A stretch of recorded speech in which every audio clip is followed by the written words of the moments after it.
বর্তমান সময়ে চীন সবচেয়ে পাওয়ারফুল দেশগুলোর মধ্যে একটি, কিন্তু আপনি জানেন এই দেশটাতেই আজ থেকে প্রায় 40 বছর আগে 90%-এর বেশি মানুষ দরিদ্র সীমার নিচে বাস করত।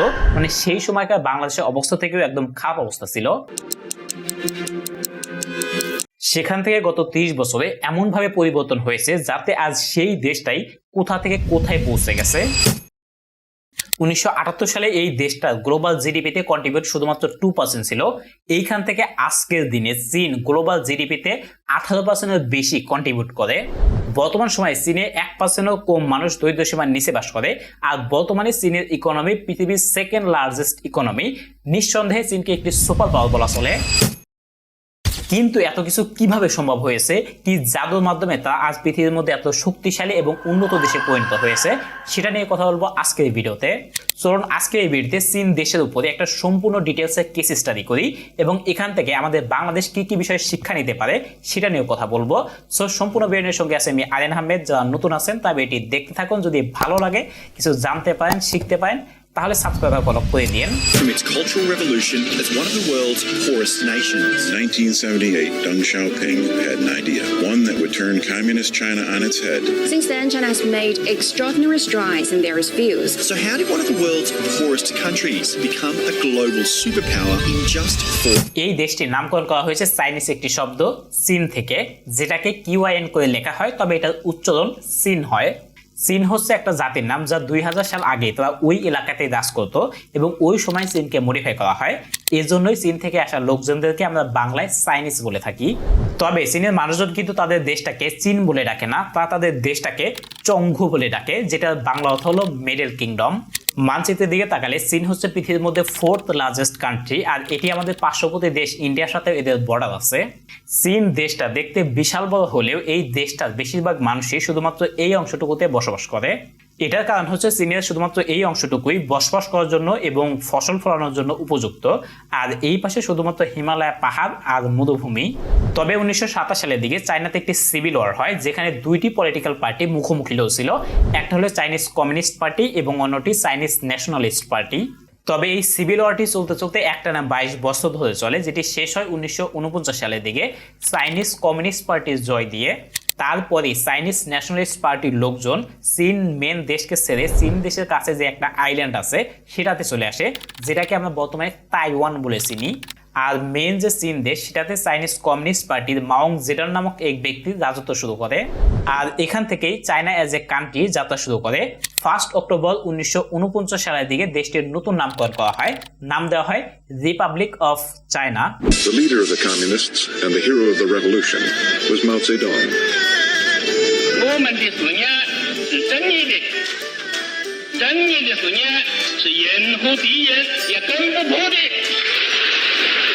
মোরাল অফ দ্য স্টোরি, এই যে মাওং জেডং ছিলেন, ইনি ছিলেন একজন ডিক্টেটর এবং তার শাসনামলের সময় পুরো দেশের অবস্থা একদম খারাপ ছিল, পুরো নাজেহাল অবস্থা ছিল। তবে এই ডিক্টেটরের রাজত্ব শেষ হয় 1976 সালের দিকে মাওং জেডং এর মৃত্যু দিয়ে। তার মৃত্যুর পরে চাইনিজ কমিউনিস্ট পার্টির তরফ থেকে আরেকটি নতুন লিডার উঠে আসে, যার নাম ডিং জাওপিং।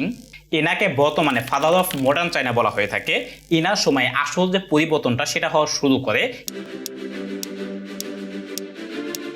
চীন দেশ উন্নতির দিকে যেতে থাকে এবং ডিং জাওপিং ক্ষমতায় আসার কিছুদিন মধ্যেই একটি পলিসি ইনশিওর করে, যেটার নাম ইকোনমিক লিবারালাইজেশন।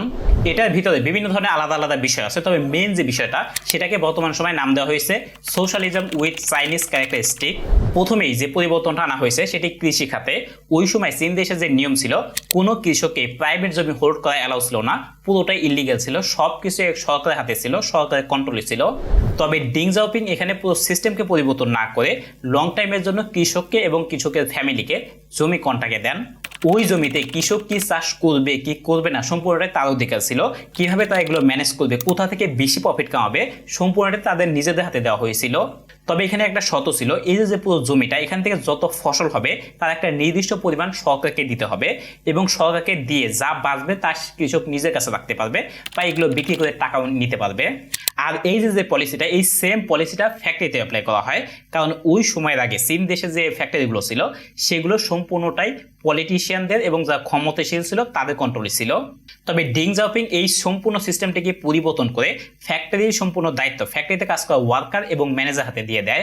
মানে সাপোজ একটা জুতার ফ্যাক্টরি আছে এবং সেই জুতার ফ্যাক্টরিতে কাজ করা ওয়ার্কাররাই ডিসাইড করবে যে কি পরিমাণ জুতা তৈরি করা হবে, কি ম্যাটেরিয়াল ইউজ করা হবে, কিভাবে এটি সেল করা হবে এবং কত টাকা তার প্রফিট কামাবে।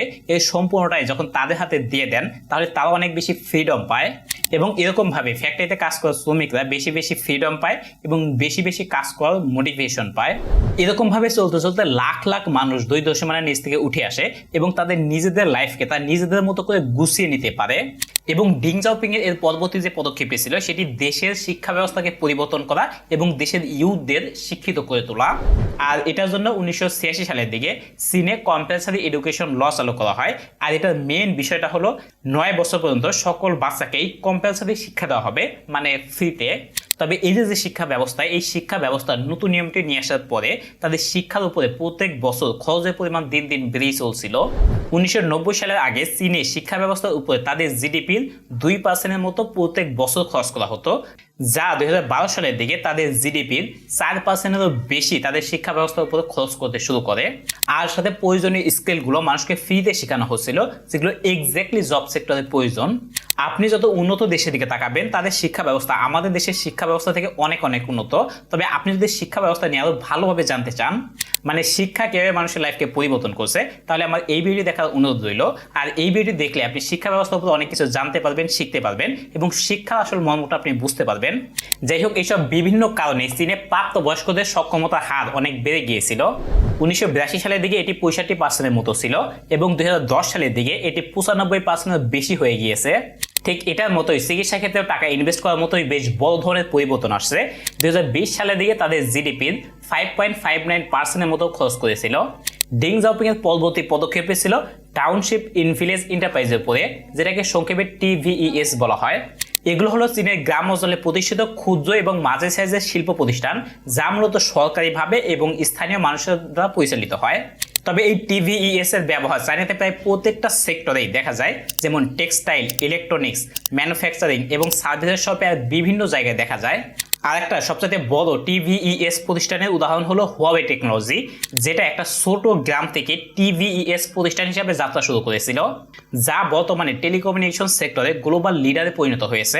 আরেকটা TVES এর উদাহরণ হলো চায়নার ওয়েনজো শহর, যেখানে কিছু স্থানীয় মানুষ ছোট ছোট জুতা বানানোর কিছু ফ্যাক্টরি স্থাপন করেছিল, যা সময়ের সাথে সাথে বড় হতে হতে আজ এতটাই বড় হয়ে গেছে যে ওয়েনজো শহরের জুতা বানানোর ফ্যাক্টরি আজ বড় ধরনের একটি এক্সপোর্ট সেক্টর চায়নাতে। আর এখান থেকে বানানো জুতোগুলো চায়নার বাইরে বিভিন্ন দেশে বিক্রি হয়।